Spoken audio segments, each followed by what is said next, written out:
You're listening to the Filmspotters podcast, the number one film podcast hosted by Tom and Isaac. A reminder that we are a non-profit podcast and any proceeds will go to charity. Enjoy the show.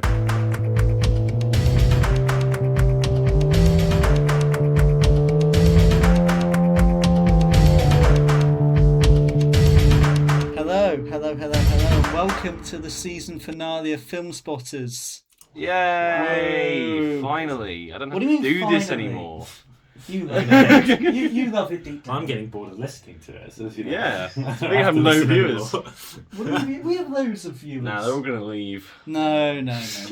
I am your host, Isaac. I'm joined as always by my co-host, Thomas. Hello. How are you? I am doing alright. You sure? Yeah, I'm doing fine. Why wouldn't I be? It's not a therapy session. That's not a we'll therapy talk session. about it later. We also have, as always, Producer Sam. Producer Sam, how are you? Does he seem okay? He seems a bit jittery. He's a bit all over the place right now. He's a bit all over the place, yeah. He's like running up and down the halls. Yeah. Like... We had some weird phone calls yesterday, didn't we? They're a bit strange. People saying, like, how do you know Producer Sam?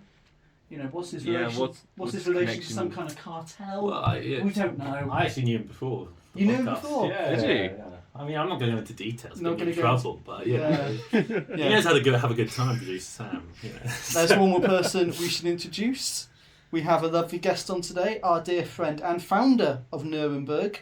Of Nuremberg. I don't know if I founded Nuremberg, but yeah. The bit maybe, yeah. We founded the bit. Please welcome Wow. Aidan White. I'm not as into that bit. That's like a Film Bro Joe and Filmspotters crossover. No, keep going. Keep going. Aidan, how are you? I'm good. I'm back in my old stomping ground, Heron Bank. Yeah. Although it's more lakeside, but I would say technically it's on the other side of the lake. So I feel a bit sold on this, but yeah. Yeah. No, I'm happy to be here. It's nice, and kind of this is exactly what my old room used to look like as well. So it's kind of amusing to be here. Although I flipped the bed 90 degrees, so I had it up against the wall like that. Oh, I see. Mine, so I just moved it around a bit. Fair enough. Obviously, not all the pictures of Isaac on the wall as well. No. I also had them in my room. How does it feel being on Filmspotters after being on Film Bro Joe and Co? How do they relate? So I was only on Film Bro Joe and Co briefly in a brief cameo appearance, but it was good fun. I think it's much more deeper levels of irony existing in their space. It's much more sincere podcast. Yeah. Actually, it's something they're trying to achieve something which they don't deem as kind of high art. I think that's what Film Bro Joe and Co seem to perceive themselves as. And sometimes they do achieve it, to be fair. But although it's ending. Do you know ending. It's ending? This is raw. The final chapter. This is raw. This is raw. This is raw. This is raw. Anyway, on to the topic of today's special. We have decided for our season finale we're going to discuss a small indie project we might have mentioned a couple of times. We sort of discovered this a little while ago. And we're like, you know what, we want to push this. We want to push this. We want to make sure that people see this film. Yeah, I think I speak for everyone in this room. I think, including producer Sam, we said we hope it had a big Academy Awards push as well. Yeah, it didn't. There was teasers of it as well. It was not mentioned in my Oscar special. And it should have been, really. Yeah. I know. It should have been for everything. Yeah. To clarify, we are discussing the James Vanderbilt masterpiece Nuremberg with Russell Crowe, Rami Malek, Michael Shannon, Leo Woodall, Richard E. Grant. They're all in it. Yeah. They're all in it. Huge cast. Some fun facts about Richard E. Grant's character. I read into not a good man he plays. But, he's the hero in the film. Yeah, he's the one who solves everything. Yeah. Oh, we'll get to that. Anyway. Spoilers. We're going to give you guys a brief introduction to Nuremberg, how we might have discovered Nuremberg, our favourite performances, our favourite lines of dialogue. Aidan's got a little quiz for us both. Yeah. And then we might end it on a little Filmspotters reflection, because it's the end of season 1. Season 1 of hopefully 2. Season many. No, more than 2. Infinity. 12. Forever and ever. Forever and ever. Ever and ever and ever. Ever and ever and ever. 90. Right, should we begin our discussion? No. Right. It's going to be a bit different this week because we have live call-ins from the audience. That's crazy. That's so weird. We've got 3 people on the line. Yeah. First up, we have our CDM, Lily. Do you want to hear? Yeah, let's hear. Okay, hello caller. You are now on the line. I think it's really admirable that Filmspotters would choose such a niche independent film like Nuremberg obviously, produced by just an upcoming director, James Vanderbilt. And some of the stars I've never even heard before. So I think it's great they're supporting these people, like Russell Crowe, Rami Malek.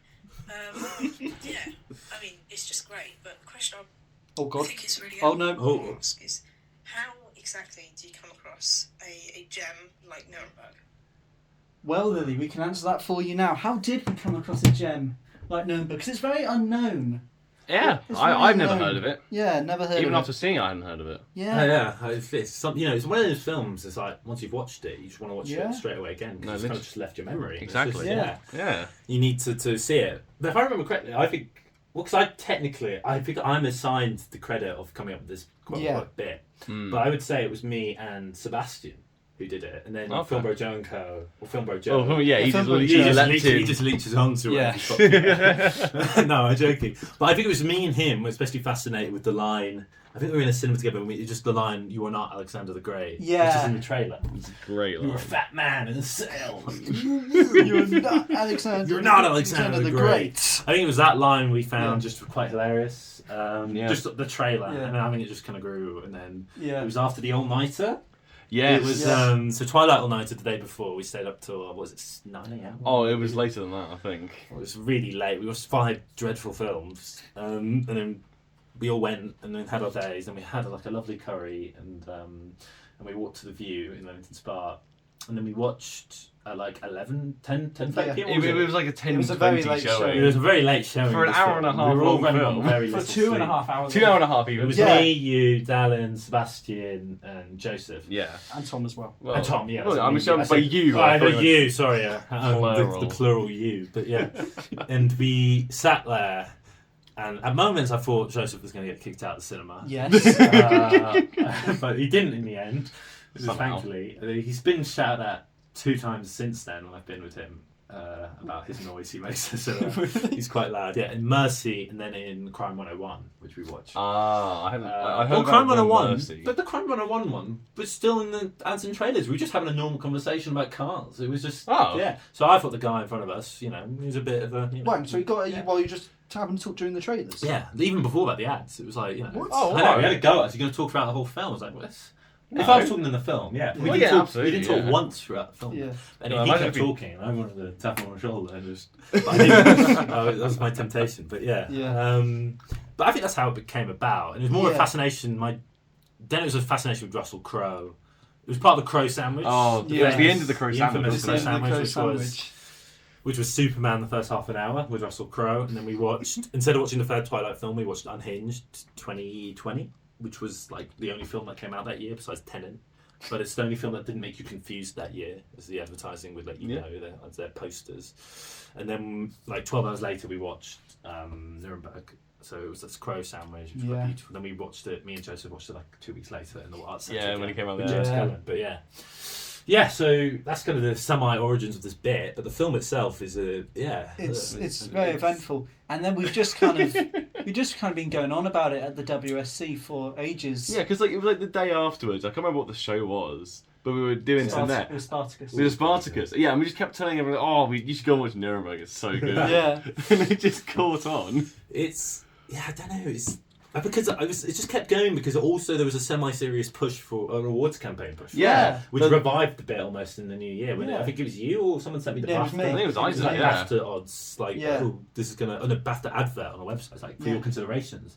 We're going to get into jail scene. This film is absolutely I think they pushed Russell Crowe for Best Actor. Russell Crowe's good. Michael Shannon is Best Supporting Actor, which I'll get onto him. I've got my thoughts on Michael Shannon. Do you think he genuinely should be nominated? Or was that the nomination? I thought you were saying that's what you would nominate. No. It's the nominations they were pushing for. Rami Malek shouldn't be nominated. He should not have another film after his performance in this. Yeah, he should not have another film. It's genuinely shocking. Yeah, but he will.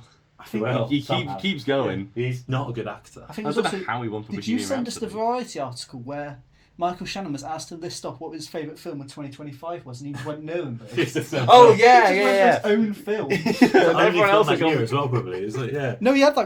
Oh, he had 5, but his favourite of the 5 was Nuremberg. No, it wasn't even his film. They asked him just to pick a film of 2025. Nobody else in that poll went for their own film. He was the only one who went for his own film. Well, he's a brilliant actor. So He's a brilliant actor. And he's all right in it. He's fine. He just looks very bored. He's anyway. also in Man of Steel.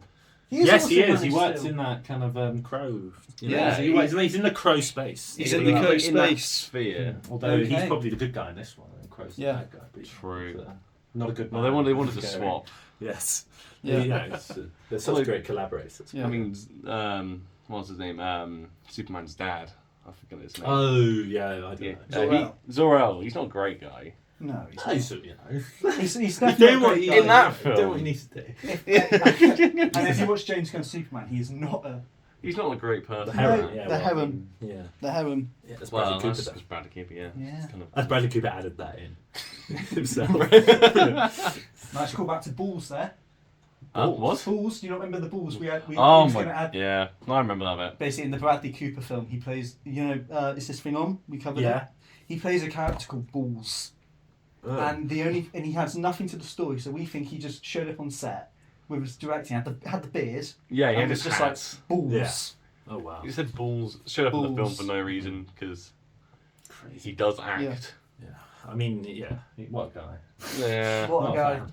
What a guy. Yeah. Anyway, we have another live call-in question. Ooh. Yeah. This one comes from Mr. Filmbro Joe. Oh no, we're slagging him off. I know. He's gonna burst in the room. Hello, caller. You are now on the air. Hello, Aidan. Hello, Isaac. Hello, Tom. Hey, Oh. there. I don't know, Isaac didn't mention you. What are you guys' favourite performance in Nuremberg? You guys never watch Unhinged? I know Aidan has. Have you, Isaac? You should watch Unhinged. That's the better Crow film of the decade. Yeah.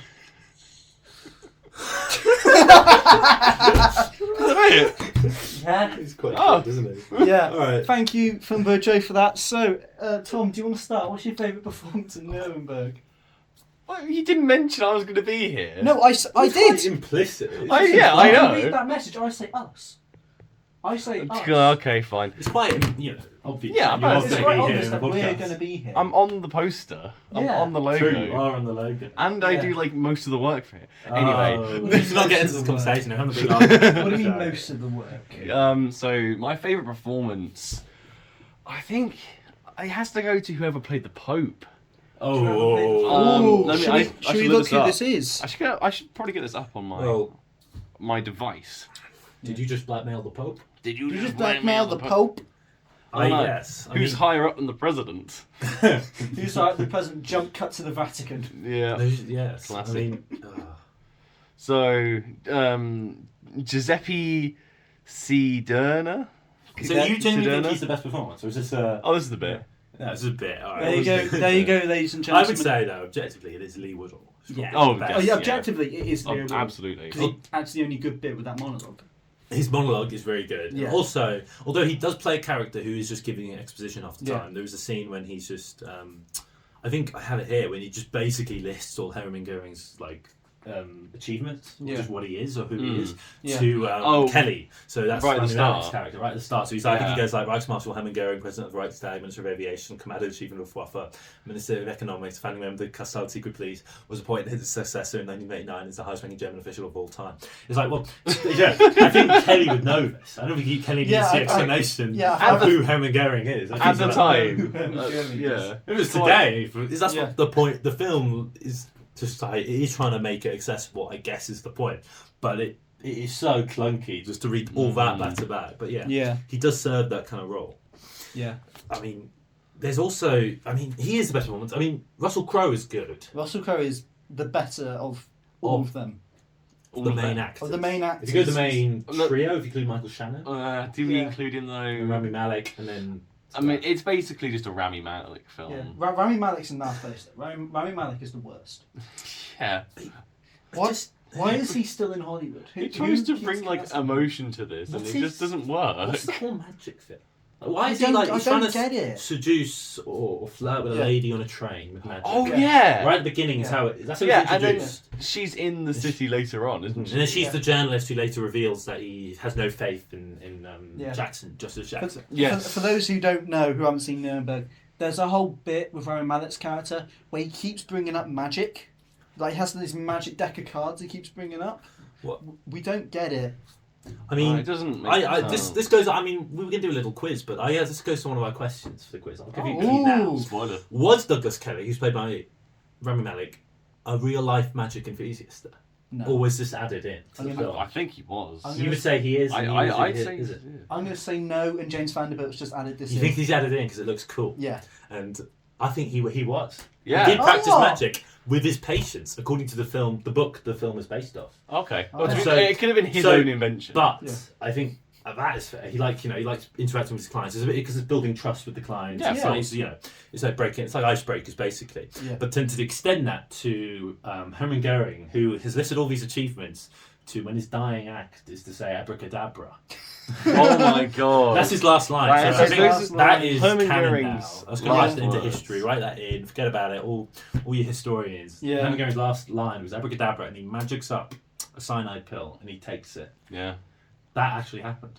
No, it didn't happen. That's It history. did But happen. now it has happened because Vanderbilt has said it happened. Yeah. Because the god that is James Vanderbilt dictates all. Exactly. I He don't- wrote. I don't think Goering in his last moments would be thinking about Douglas Kelly.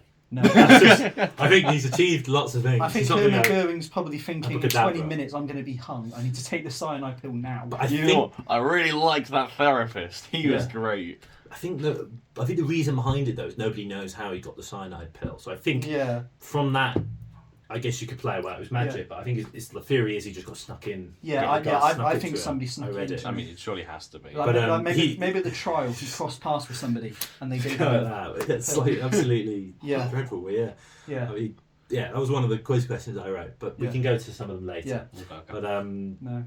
My favourite performance is Michael Shannon because he just does not care. The entire time you can just see he doesn't care. He wants to get off this film set. He wants to go home. but he loves it. He said it's the best film of the year. Yeah, but it's Michael Shannon. Have you not seen that variety interview he's recently done? He does a good REM cover band tribute. Oh, yeah, he does is a a Michael R.E.M. Stipe. cover He's, band, yeah, he's really good. He just does not care.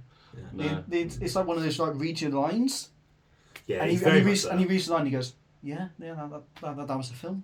I think as well, like I think when I first watched it, he's hyped up as this absolutely amazing lawyer. Isn't he? Yeah. And then when he says he's confronted by Goering, he absolutely folds. Yeah, with like a But minute. I think that actually happened. I can't tell. Yeah, no, but I think there's probably conflicting would. historical. Some people say he was such a stageman. He was brilliant. Yeah. But some people are saying he was just folded, and it was the British guy who actually did it. Yeah, Richard E. Grant. Richard E. Grant, who's I just want to say, just his character he plays, for reference, was then Home Secretary in the UK Okay. Oh. in the 50s, and he oversaw the kind of the increase of arresting of of gay men 5 times. So he increased arresting of it, and he arrested Alan Turing, so as well. Oh. Part of the responsibility of that. Oh dear. I see. So he's semi-responsible for, I guess, his eventual death. I guess in a way. 'Cause he- Okay. James but- Vanderbilt neglected to mention So, this. this all goes. This all goes to the point of what the film is trying to say is that Yeah. anybody can be these villains. I Mm. guess Yeah. it isn't it?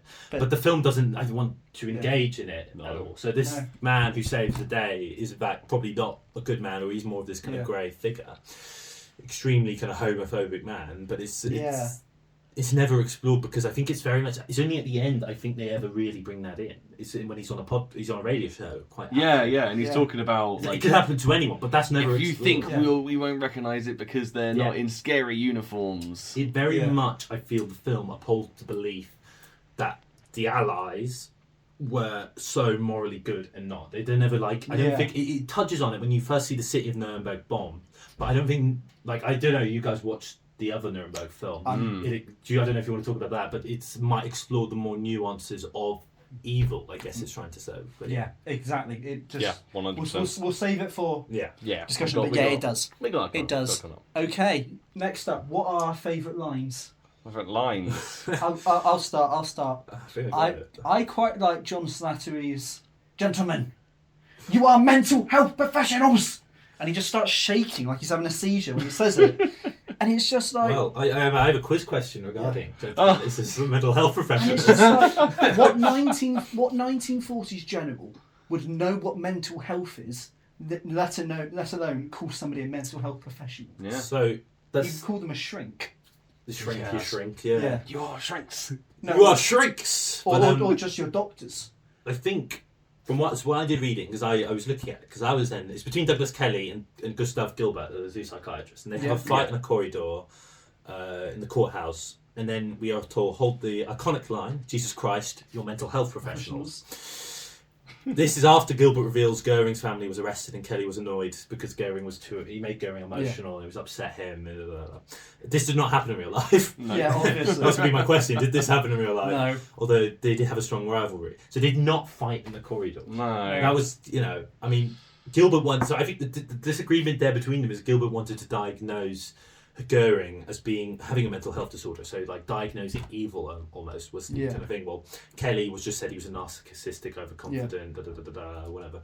So I think it's the clashing, but they never had a brawl. I googled it, and it was actually like Fabrice was like, no, they did not have fights. They did not actually. Mental health professionals did not have conflict, and did not have physical fights and all. It's like it's just a bizarre image. It's just and then it's the cut, and then your mental health professionals. It's just shocking, but I don't know. Okay, Aidan, what is your favourite quote? My favourite quote would be, "You were not Alexander the Great. Yeah. You were a fat man in a cell, and you knew." And as well as, and it expands upon that as well. He says, "I am the book. You are the footnote."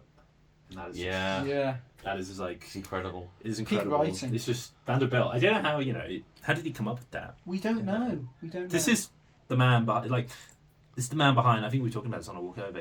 He's Scream. He's a story writer in Scream. Scream 7. He also wrote Amazing Spider-Man. It's because he's a part of Radio Silence. Yeah. So he's a part of all those guys. But he also wrote Zodiac.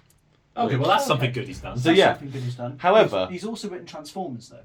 Exactly. Amazing Spider-Man. That was 20 years ago now. Zodiac came out nearly. Yeah. Like 19 maybe. It's 19, been a while. 19. It's been a while since he's written something good.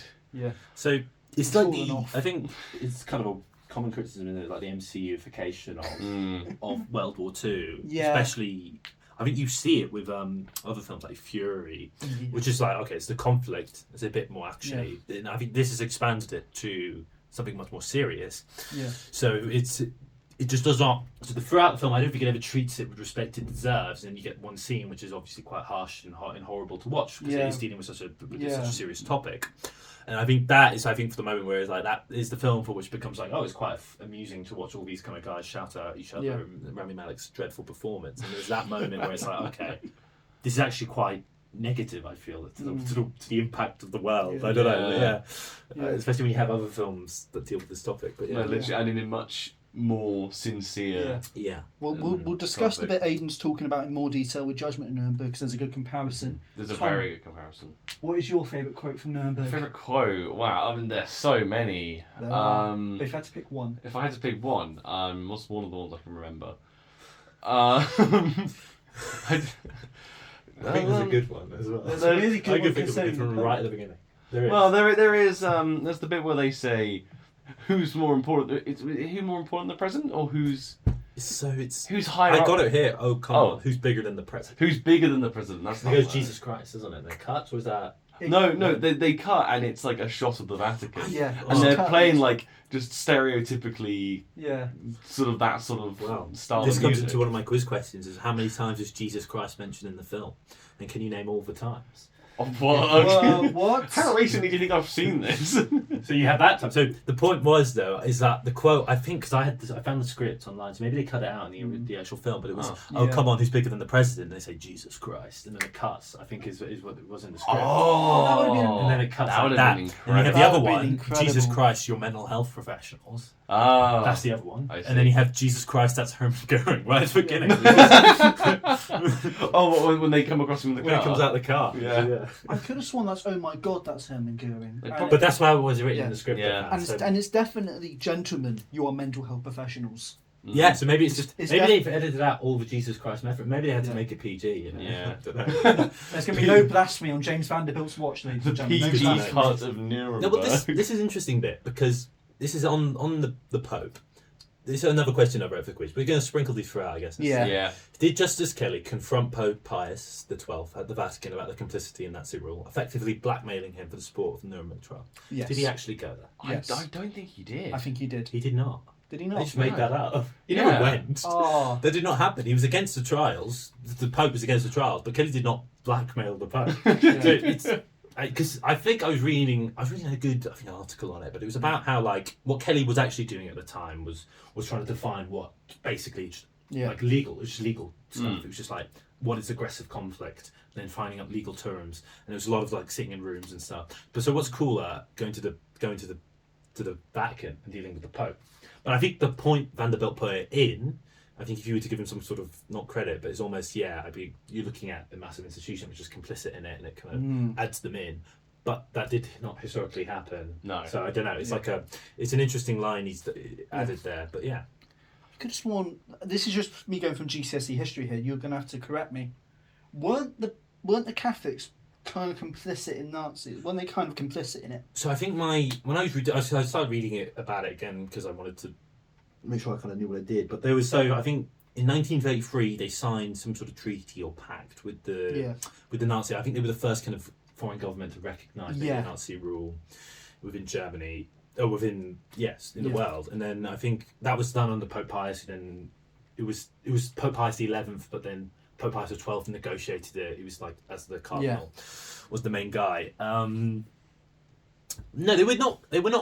I was looking into it. There's a lot of kind of historical debate about how complicit they were.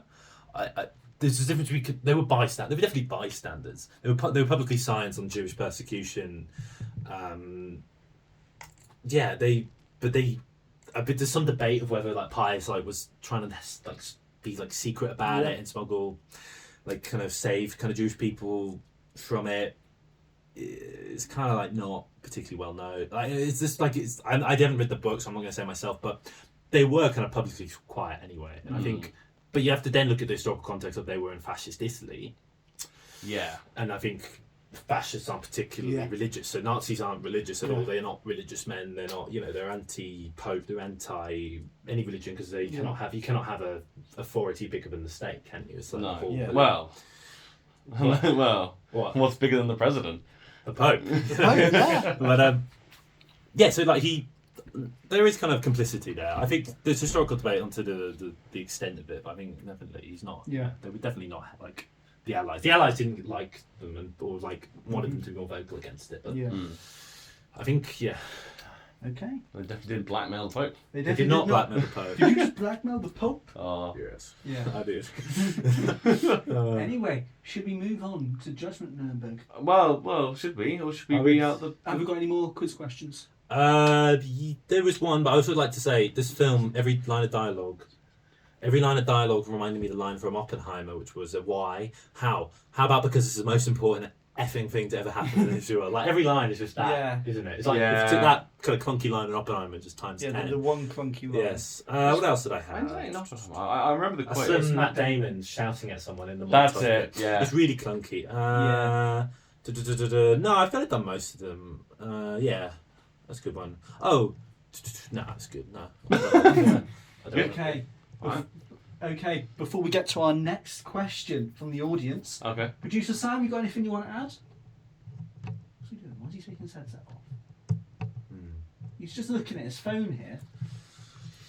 I don't know what's going on. He's just a strange guy. He's a strange guy. He's just very dishevelled. It's like he's wearing the same clothes. He's just been calling people. He's just been calling people this entire recording session. I hope it doesn't get picked up on the microphone. I hope it doesn't. No, but anyway, he contributes a lot though. He does. It'd be a big miss in theater, Yeah. I don't know how this podcast wouldn't. It would be the same without him. It would not. We're so grateful to have him here. It would not be the same without him. I also like the line. So I'm just reading back some of my notes. There's one line when they're talking about Goering, and then I think he's at night, and then Rami Malek goes, "If one were to write a book about him," and he pauses, and he's like, "What? Oh my god, I should write a book about him."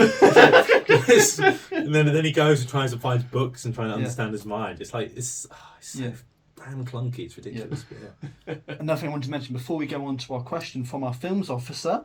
Oh, new films officer. We also have MCUification of World War II. That weird shot of Herman Goering just doing push-ups in his cell. Oh, well, the training montage was before the... Why was he doing that? He was Stay fit, isn't it? Yeah, he's like... I thought he was trying to bring on a heart attack or something, because he had the heart attack scare at the start. No, but he's trying to stop a future one, isn't he? No? Yeah, he doesn't really want to have a heart attack. No, I thought maybe like if he had a heart attack, he wouldn't get executed. Wow. What would you try? Get executed or have a heart attack? You have to come back to me on that one. Okay, I will. Anyway, this question comes from our films officer, Ollie Lambert. Woo! Hello, caller. You are now on the line. Sometimes you look at someone and wonder, what is going on inside their head? There's only one thing going on inside Filmspotters' head. The age-old debate of how does Nuremberg 2025 compare with Judgment at Nuremberg from the 60s? That's a lovely question there. I don't think he's seen it either of them, has he? And he hasn't seen either. Yeah. How did he? Yeah. It was the worst part was he was there when we were going into Nuremberg. Yeah, and he was just like, Who refused to go? We should name and shame him. Who refused to come watch? Ollie. Ollie, Leia. Hashir, Anant, Leia, Yeah. Ella. Zabi was there, I think. Zabi was They had there. a photo. There's a photo. Well, there was a photo we put on Slack. There's a photo of me and Joseph pointing at the poster afterwards. Yeah. Yeah. There's there definitely a another photo. But no, it was Ollie, Anant, Hashir, Ella, Leia, maybe Zabi. I feel like I think it would have been. I think Zabi just left anyway. She didn't kind of like refuse to go to Nuremberg. Ollie was the main one who refused to go. Yeah, Ollie was like, no. I don't think Zabi did because I think she was jealous of the. I can't remember, but yeah. Yeah, because we were outside trying to get him to come in. He goes, "No, I don't want to sit through a 2.5 hour long film," and then goes to the pub to then go and meet Joseph after the film's done. Wow. So it's like you could have just come in. That's shocking, really. That is shocking. No commitment. No commitment. I mean, he's the film's author. He should be the one watching the film. I heard rumour he was going to put on Nuremberg for the next term. Is he? If we say it enough times, we can manifest it. That's what I'm saying about Paul. Paul. He just keeps repeating it. Isaac's just not a very angry face. Oh. Yep. I'll have this discussion with my co-host after the show. Okay. But yeah, it's almost as if someone's written the questions for Ollie and our other two callers. It's weird, that, isn't it? It's almost like it wasn't. Oh, I just knocked over. It's alright. It's almost like it wasn't a live call. It's almost as if these were Instagram DMs I sent on Monday and asked for voice notes in response. Strange that. Strange. Funny. But no, Judgment at Nuremberg. Judgment. Have you all seen it? Aidan, you haven't. I haven't because I've been busy. I watched Portrait of a Lady on Fire for my class. That's really good. It was That's really very fun. cool. Yeah. Tom, me and you have watched it. We have, you and I, in fact. Well, yeah, I watched it last night. You should improve your English, Isaac. Yeah. I was busy and I still got round to it, so I don't know what you're doing. Just sacrifice sleep and you'll get there. I was in bed by like 10. Bloody prescriptivist attitudes on this podcast. Jesus Christ. Oh, that's a Jesus Christ mention. Another one, 4 mentions. Wait. I think they should tack this podcast on to the end of the film, just as like a... That's a little bonus. Yeah. Okay. We're getting off topic. So let's go on to Getting the off topic. series. We're getting off topic. We've got a film board to go to. Judgment at Nuremberg. Oh, spoiler if I'm recording this. So, Judgment at Nuremberg. So this is 1961, I believe? 1961, correct. Yeah, great. And this is 2-time Oscar-winning film by Stanley Kramer. And it's about, again, the Nuremberg trials. I think this is actually a fictional recollection of them because I tried to do some research about it after I saw the film. And I couldn't actually find anything on this one. So I think it is like a fictional trial. Yeah. And this stars... The Nuremberg trials were real. Well, yeah, okay, I know the Nuremberg trials are real. This specific trial was not. Yeah. And this stars Richard Widmark, Maximilian Schell. Yeah, Maximilian Schell, who won the Oscar. Yeah. For this deservedly. one. Very deservedly. Very deservedly. Burt Lancaster, Yeah. Judy Garland, Montgomery Clift, and who's the one I'm forgetting? I didn't write down one of them for some reason. Marlene Dietrich is also in this, and Spencer Tracy. That's the other one. And William Shatner. Very briefly. Very though. briefly. I very did brief not. I William could Shatner not mention. pick out who he was until I I think looked it very up. briefly. I think you can hear it in his voice. Yeah, because he's the one who goes to fight in Berlin, isn't he? Yeah. Yeah. You can hear it in his voice. So this is not about the prosecution of Goering. No, this is No. about a different This is Nuremberg about trial. prosecution of German judges And doctors. and yes. doctors. Okay, that's what Yes. the distinction is. All right. Yeah, so this is the judges, Yeah. and they were basically the ones like deciding who was basically to die for whatever they decided, really. And there's a lot of heavy guilt you can feel throughout this one, especially with Burt Lancaster's character. Yeah. He's like the main one who's on trial. Maximilian Schell is his attorney. And I mean, they managed to pull the theme of like guilt. Yeah. Through, like just the whole German people and just the world in general. I think I watched a few clips, and the clip I saw was this, I think must have been his lawyer, the judges, him saying the whole world is guilty if you're going to declare like if it's something if he's guilty, the whole world is quite it was just quite a powerful speech. But anyway, go ahead. Yeah. No, I mean, loads of powerful speeches in this film. I mean, like 3 hours. Well, no, literally. So there's. It's kind of a film of two bits. So there's a bit of a sort of side plot almost, where they're talking about the stuff going on in Berlin with the Russians and that sort of thing. And I feel like it doesn't detract from the film as a whole, but most of it, and the bit which we're properly interested in, is the stuff that's going on in the actual trial. Yeah. So that's sort of the bit with Maximilian Schell as the attorney. You've got Richard Widmark as the prosecuting lawyer. You've got Judy Garland and Montgomery Clift as... Great cast. It's an incredible cast. It's an incredible cast. Not as good as Nuremberg, but, it's getting up there. But they're sort of witnesses brought to the court, and there's a whole bit about Judy Garland's case. It's in the second half They kind of have to go find Judy Garland because she's gone into hiding. Yeah, because of what's happened to her. Because of what's happened to her. But it is very much the kind of film where if you think of an actor gave a performance of a lifetime, it's in this. The performance of their careers, they'd say it was in this. Like, I'm fairly sure all of them were nominated for Oscars. Yeah. And if not, then most of them were. I will watch this. It's a very powerful film. It's really good. Yeah. Very long though. Very, very long. No, it took a while. Did it feel long? Or was it? Yes. It does feel long. It does feel very. I don't think because of also the subject matter, I guess. Yeah. Yeah, especially when because it gets to the live footage, the real footage of the Holocaust is also in this film. Yes. If you contrast the usages, it would be. Well, that's what I'm thinking, because I think it's much more tastefully done in this film because everything else around it feels of the same tone.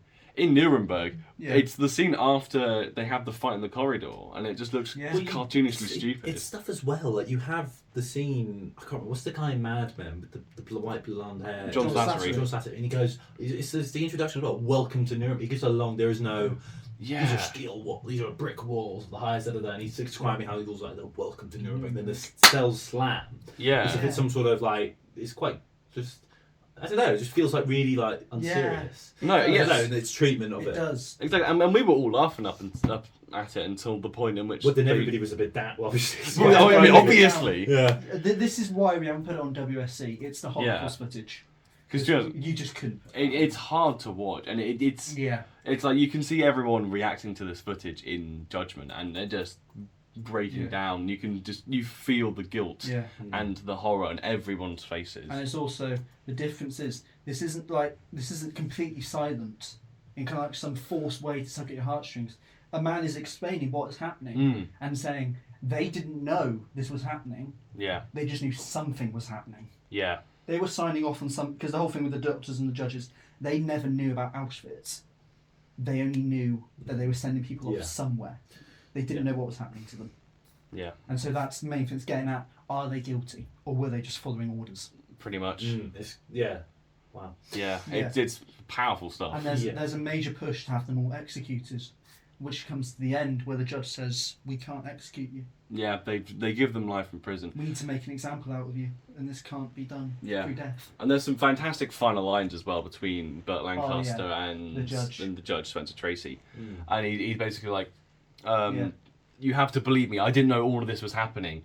And then Spencer Tracy is like, such a good line. Oh, what is he says it's something along the lines of, the moment you signed off one name, you signed them all. Pretty much. It's something and then he along walks those up. lines. And it really made me think, because by the time you get to the end, it's like they have a title card pop up in saying like after what this all happened, what happens. Like it's like 99 people were sent off to lifetime in prison. None of them are still serving their sentences, and I was like, oh yeah, this was made 12 years after the Nuremberg trials finished. Within 12 years, they were all out. Wow. Out. Yeah. Released. Yeah. I mean, and there's another nice contrast at the start where the Americans are kind of celebrated for coming in and doing this. But then at the end, I think William Shatner makes it. I think it was William Shatner who says it's not a good time to be an American in Germany because they were rooting for the Americans to execute them, to have this all be done. Yeah. But then by giving them the life sentences, this continues. The German population just want to be done with this. And there's another great shot where Spencer Tracy is looking at where Hitler once stood and did one of his speeches. And there's some non-diegetic audio of Hitler's speeches playing through. And you can just say, like 7 years ago, this was just the site of just utter terror. Now it's just I think gone. When I went to Germany, I went to Dachau, so one of the concentration camps, and I think obviously the experiences of going into concentration camps obviously is talked about a lot. But what struck me most as well, which we were talking about slightly, is the amount of the kids I saw, like German school kids there. But I think it's a similar idea of they don't. I guess it's part of this kind of idea of dealing with kind of national trauma, if you will. Yeah. Like you don't, how do you deal with it? You keep education alive. You don't bury it and just say forget it. Yeah. We don't forget it. It happens in South Africa. I think when it was like post kind of apartheid, you had the Peace and Reconciliation Committee. How do you deal with these kind of subjects? How do you bring justice? This idea of justice to it, and that was I think it's a powerful example of like keeping in education systems as well. But so like I guess that's the contrast. If you just it's different with the Nazi high command, I always feel, with like doctors and regular people who are complicit in this bureaucratic system. If you just kill them, what do you say about? Yeah. What do you? I don't know. It's really. I don't know. Then there's a lot of reverence sort of paid to that in the film because like by the time the trial's finished, there's still maybe like 20 minutes to half an hour left on the film, and there's a long time where Spencer Tracy's just mulling this all over essentially. Yeah. No, it's a heavy film. No, see, these are all really good discussions. Yeah. That should have been in Nuremberg. No, literally. And we should be having these discussions instead of. That's the comparison. That film is just so offensive. Yeah, because they pay. Oh, it just feels kind of insulting to everything that happened, and it feels like it doesn't take it seriously. And even from the way, the way it's shot, to like I don't know, it just feels so just. Yeah, I don't know. Trying to make it digestible. I feel like what it is. Yeah, and trying to make it easy to watch. Like a Sky original. Up until that. Sky presents a Sky original. No, literally. It's trying to make it. It makes it so easy and fun to watch, if that is possible. Until obviously the bit with the real life footage. Yeah. Which is almost it should be probably more like this film, where it sounds like it is from the beginning to the end. It is what it is. It's within that tone. And it's like Yeah, I think this is almost. Yeah. I think to some. I think when you look at like a film in terms of how as if it was a historical text in itself and how it views history, and so if it was, it's not. So how it interprets history is it is a piece of history in a way. So it is it is kind of indicative of how you might view history today and then. So in the 60s, it was probably really well considered and really well regarded. I think today it's almost. I don't know. I guess it's not considered because there's still brilliant kind of Holocaust films coming out. I mean, Real Pain came out the other year, last year. And that was brilliant. So stuff is still done, but maybe I don't know. It didn't. It just has such unseriousness about it, and it's such much more corporate veneer and like trying to make it digestible for a mass appeal when. I don't know. It should just be. It should. It's not digestible. It's not digestible. Yeah. Like it's not supposed to be digestible. Like it's a horrible. Historic event. And there's still good films that come out about this topic, so it's not like it's a global trend, but So if there's anything you guys can take out of this, don't watch Nuremberg. Watch Judgment in Nuremberg. Yeah, please. and then watch. I'm going to watch. No, please, just don't go near Nuremberg, please. I mean, I'm not a good example because I've only seen Nuremberg, but I will watch it next week. You've seen Nuremberg twice. So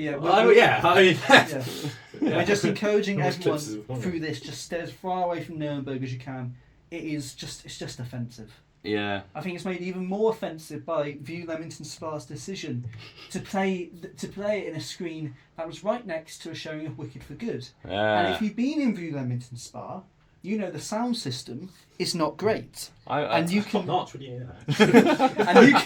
hear better than L3. You can hear the screenings from the next room.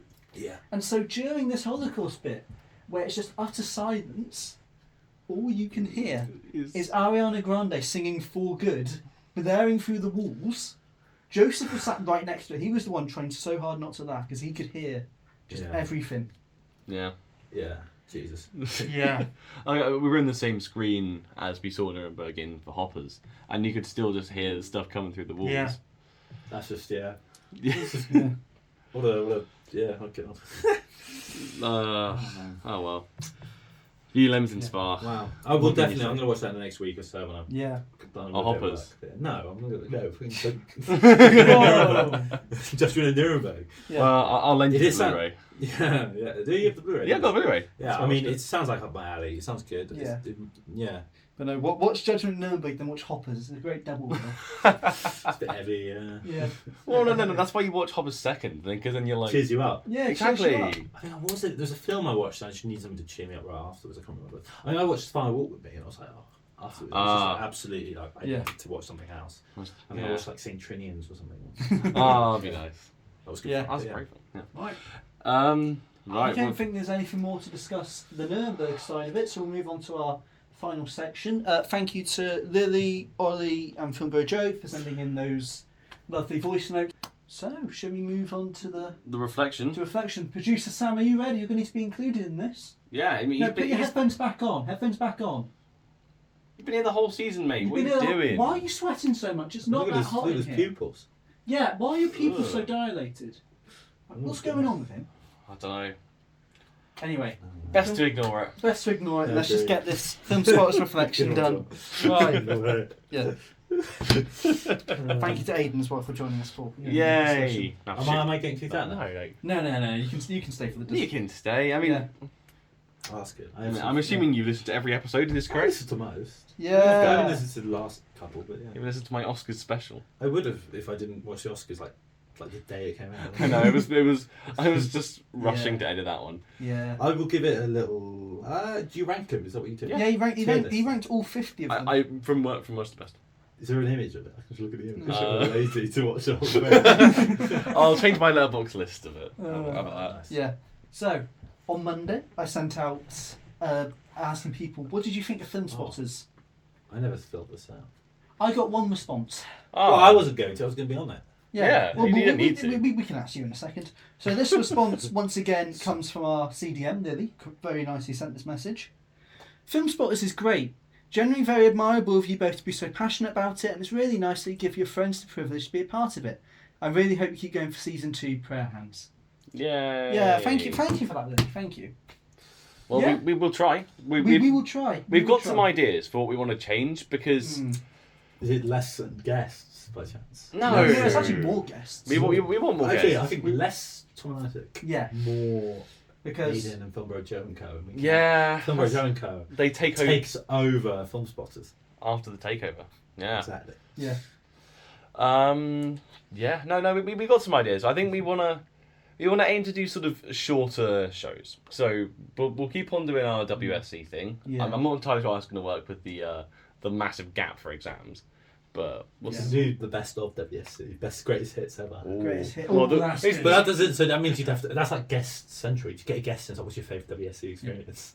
Well, we also now do have access to all the term schedules. Yeah. Well, we had access to that before. You can but this is more in depth. We can see how well they performed. I see. We can see how much money we made. Well, God, don't look back how much money we were making 10 years ago. It's like how are we so just like advertising revenues plummeted since then.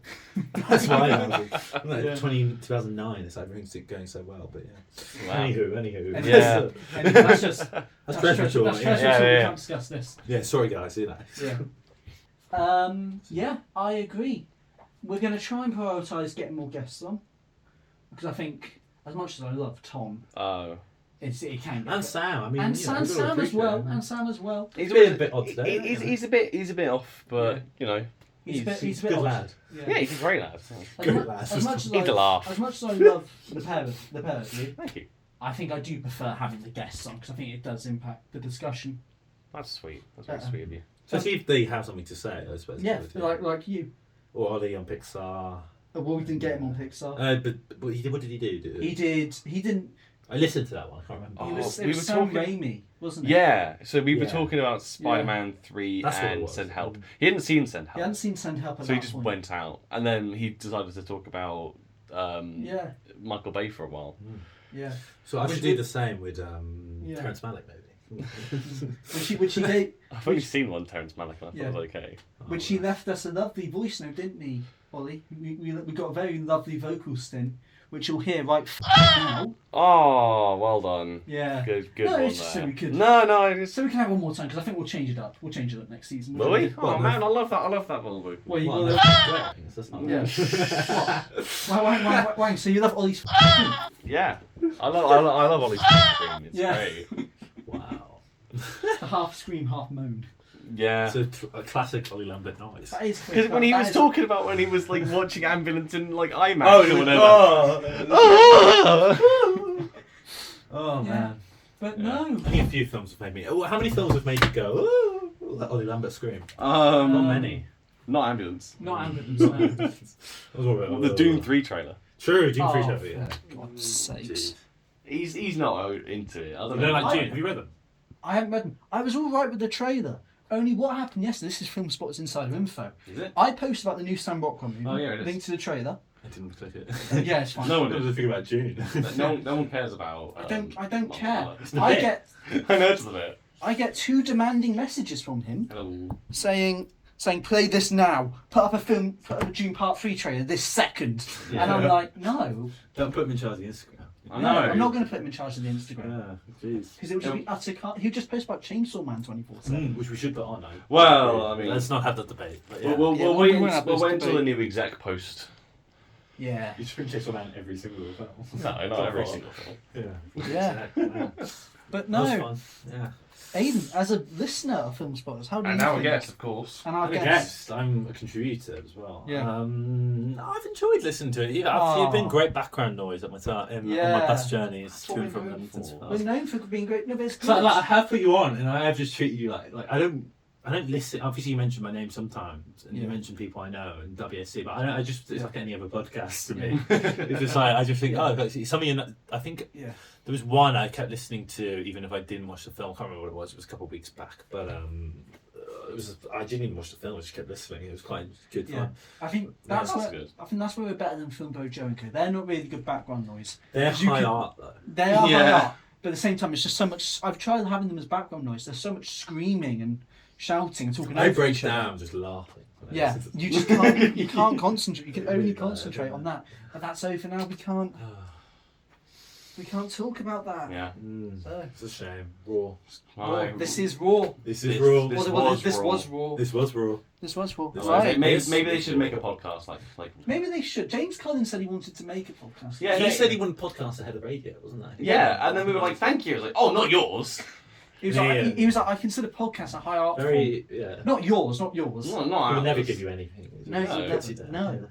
Oh, is that the beanbag you put Isaac on? That's the beanbag. That's the yeah. feedback. Wow. I don't know why it fell down. Sorry, I don't think we said this. We've been kicked out of the Fab because there were no rooms. Yeah, And so because- we're just in my room at this Yeah, point. we see the famous from the, those who know, there was the live stream Oscar. No, Live. that was That my was room. Tom's room. That was my Yes, room. but Isaac wasn't allowed a chair, so he was relegated to sit on the floor. Yeah. And Tom just, you could see at some moments someone would get really angry, so he could back on the floor. Yeah. Yeah. On the floor. Yeah. It was sort of a master-slave dynamic. It was a very pity in this, Whoa. wasn't it? Yeah. Not to say that. okay. Okay. Only more pity. Apolitical. Yeah, I'm not But anyway, You want to make it political. yes. Oh. If there is nothing else left to discuss, we do have a film ball to get to. We do. Yeah. So I think we should wrap up the season here. Yeah. Wow. Thank you, Aidan, for joining us. Yeah. Thank Thank you, Tom. Oh. And wait a minute, what's that? Can you hear silence?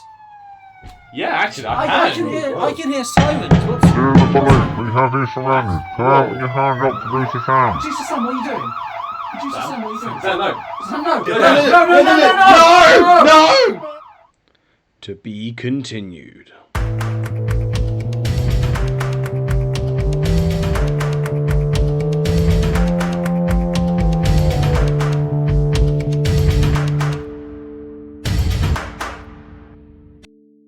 Filmspotters will return in about a week.